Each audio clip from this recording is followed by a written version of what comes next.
Hello and welcome. You're watching a special episode of The Interview with me, Shavan Sen. Let me introduce our special guest.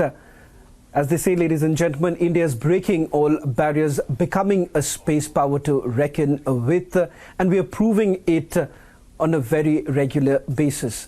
Bringing us closer to that very goal, as they say, that sky is no limit, is none other than ISRO Chairman Dr. S Somanath. Thank you very much, sir, for speaking to Republic TV. Let me straight away begin by asking you and take you back in September 2019, because not just with the fabulous scientists that we've had in ISRO, who were absolutely crestfallen when we heard that announcement when it was made by Dr. Sivan.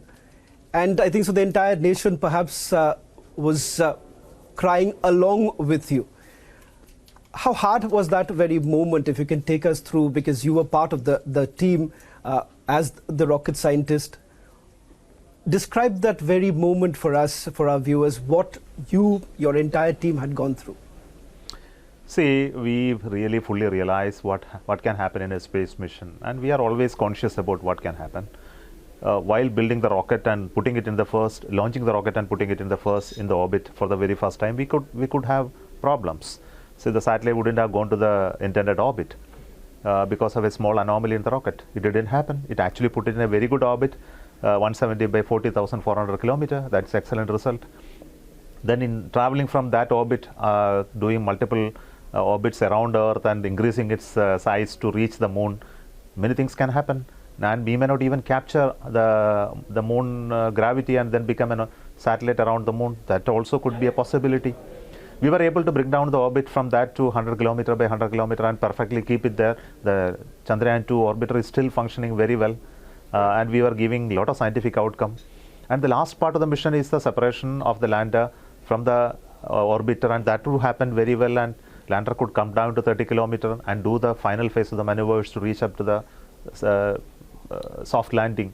And we found that there are certain issues in the landing process and had a hard landing. Of course, that's not what we expected, because with all calculations and design that we did, we expected a successful soft landing and further scientific missions of it. But we have been used to this. So we see, while we design systems do fail, because there are problems that can crop up beyond what we can imagine.